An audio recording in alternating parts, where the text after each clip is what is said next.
Udah pada tahu belum urban pollution itu apa? Urban pollution merupakan masuknya atau adanya zat beracun dan berbahaya bagi manusia berupa polusi di area perkotaan maupun area lain yang berasal dari sumber aktivitas manusia seperti pabrik, industri, transportasi, pemanasan global, kebisingan, dan lain sebagainya. Poin utama yang melatar belakangi terjadinya urban pollution sehingga menjadi permasalahan lingkungan adalah aktivitas manusia. Seperti 1. Aktivitas teknologi transportasi, mobil, motor, dan lain-lain. 2. Aktivitas teknologi produksi listrik, misalnya pemanas, pendingin, pembangkit listrik berbahan dasar batu bara. 3. Gaya hidup masyarakat yang menyebabkan polusi, misalnya tidak memanfaatkan daur ulang sampah. Padahal, daur ulang sampah berfungsi untuk menghemat energi dan menurunkan penyebab terjadinya polusi. Urban pollution terdiri dari beberapa jenis, di antaranya polusi udara, polusi air, polusi tanah, polusi suara, dan polusi sampah. Yang pertama adalah air pollution atau polusi udara. Polusi udara adalah kondisi kualitas udara rusak dan terkontaminasi oleh gas-gas yang berbahaya. Polusi udara di wilayah perkotaan dapat disebabkan oleh industri, penggunaan transportasi, dan limbah rumah tangga. Polusi udara dapat mengakibatkan gangguan pernafasan pada manusia. Yang kedua adalah water pollution atau polusi air. Di kota-kota, industrialisasi dan pertumbuhan penduduk mengakibatkan peningkatan konsumsi air serta memburuknya kualitas air. Pencemaran air dapat disebabkan oleh limbah industri, limbah rumah tangga, dan sampah. Dampak yang diberikan adalah ketidakseimbangan ekosistem dalam air. Jenis urban pollution yang ketiga yaitu noise pollution atau yang disebut dengan polusi suara. Menurut WHO, noise pollution merupakan salah satu dari 3 jenis pencemaran lingkungan yang paling berbahaya di kota. Kebisingan adalah polutan yang sangat invasif yang mempengaruhi kesehatan dan kesejahteraan manusia yang terpapar. Kebisingan yang berasal dari lalu lintas merupakan ancaman terpenting bagi masyarakat karena mencakup area yang luas dan berdampak pada banyak orang. Kebisingan lingkungan yang paling mengganggu dan mengakibatkan beragam masalah kesehatan pada masyarakat yang tinggal di lingkungan tersebut, antara lain kebisingan dari lalu lintas jalan raya, kereta api, dan bandara. Jenis urban pollution yang keempat yaitu soil pollution atau yang disebut dengan polusi tanah. Soil pollution adalah keadaan di mana bahan kimia buatan manusia masuk dan merubah lingkungan tanah alami. Ketika suatu zat beracun atau berbahaya mencemari permukaan tanah, maka zat tersebut dapat menguap, tersapu air hujan, dan atau masuk ke dalam tanah.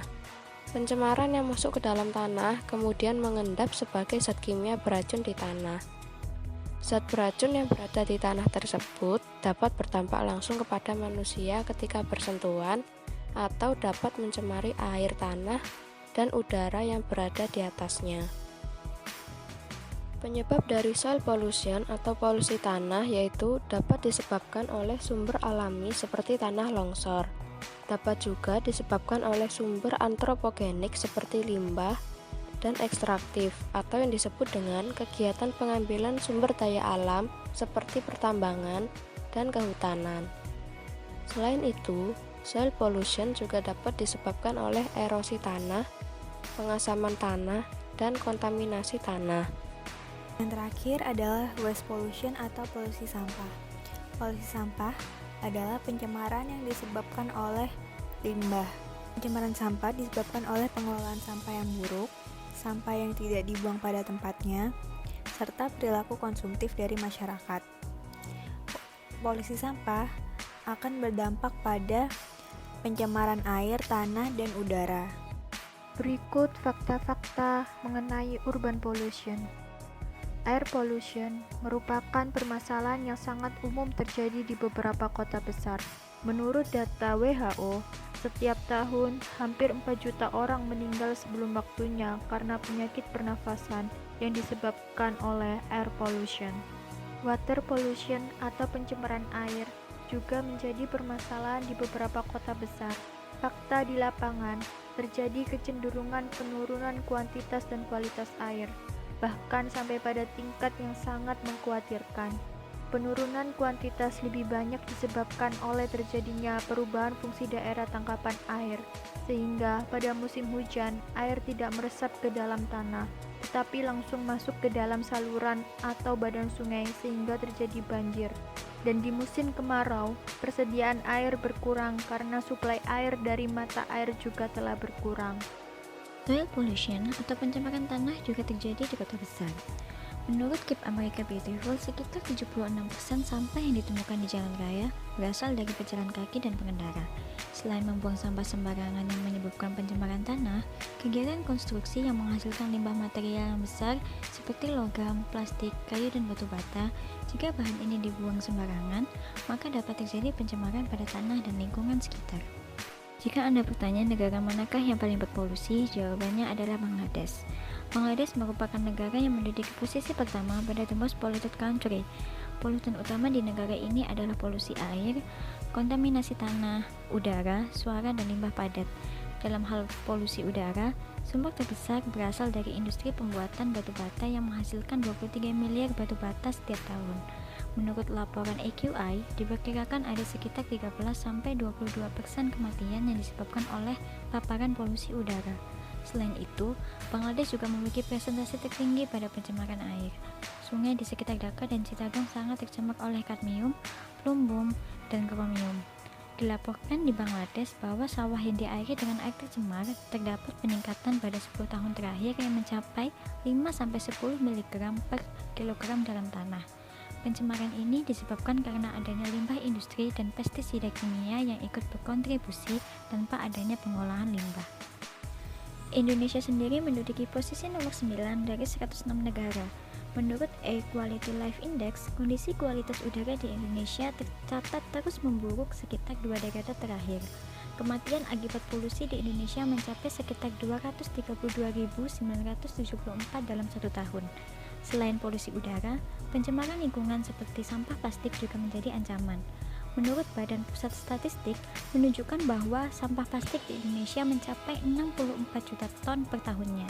Sebanyak 3,2 juta ton diantaranya merupakan sampah plastik yang dibuang ke laut.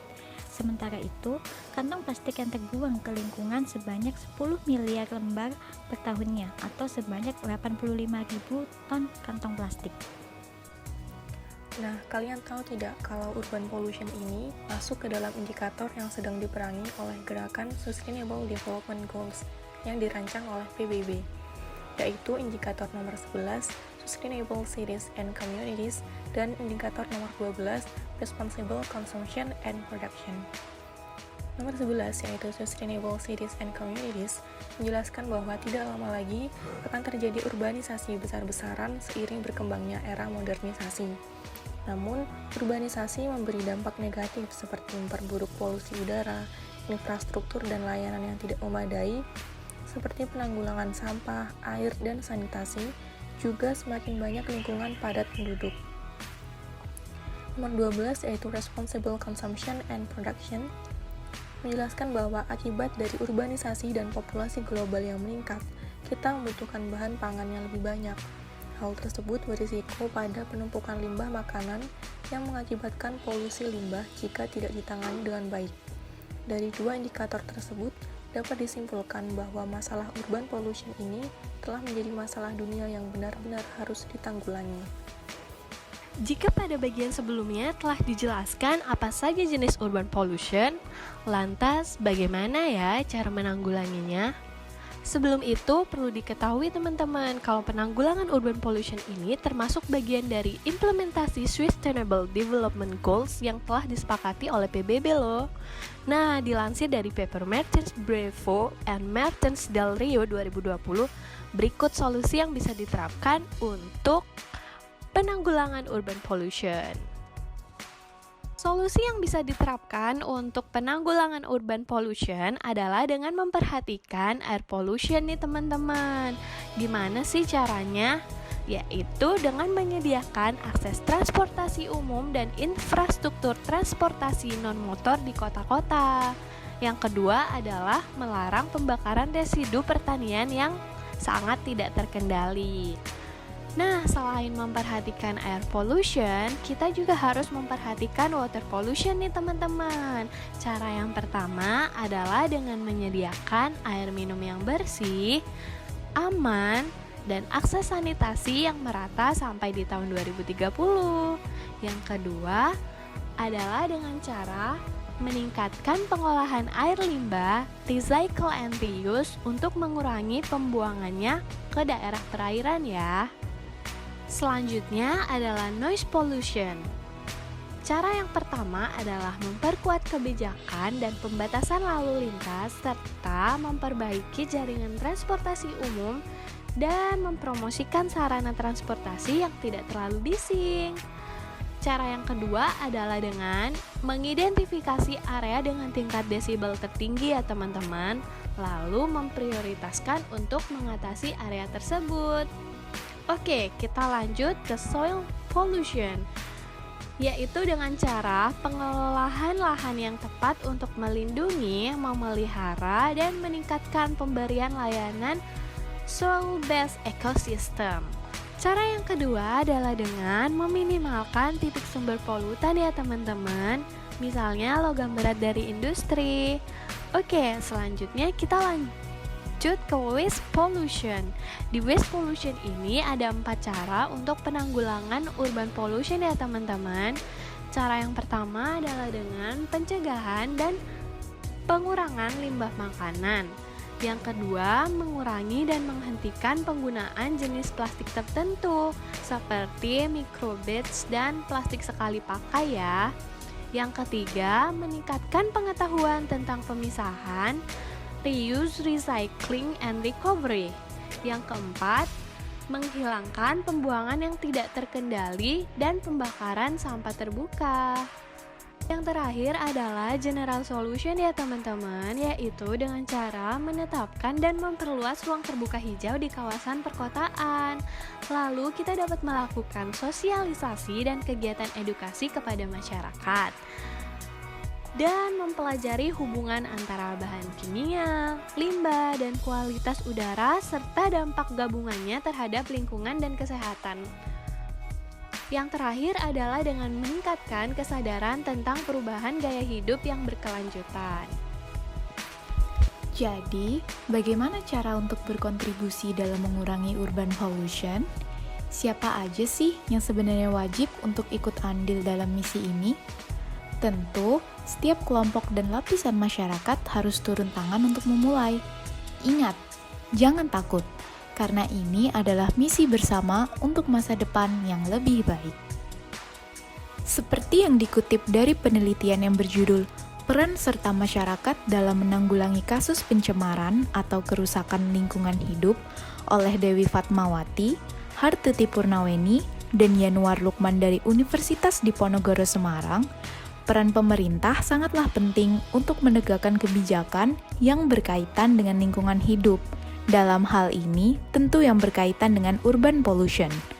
Pemerintah harus memberikan sanksi tegas kepada pelaku pelanggaran tentang perlindungan lingkungan hidup.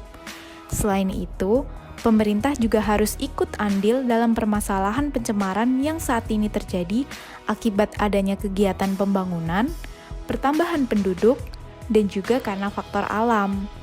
Dalam hal ini, pemerintah dapat berperan untuk memberikan sarana dan prasarana agar dapat mengatasi masalah urban pollution yang terjadi, dan juga pemerintah dapat menghimbau kepada masyarakat maupun perusahaan untuk tetap menjaga lingkungan dengan baik.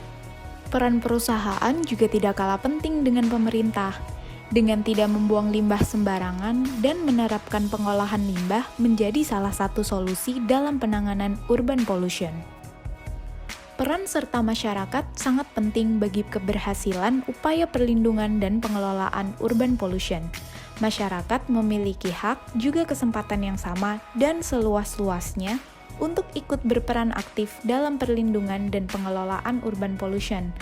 Peran masyarakat dapat berupa seperti pengawasan sosial, di mana masyarakat dapat melakukan pengawasan terhadap AMDAL reklamasi, pembentukan bank sampah, hingga menanam tanaman yang dapat menanggulangi polusi udara.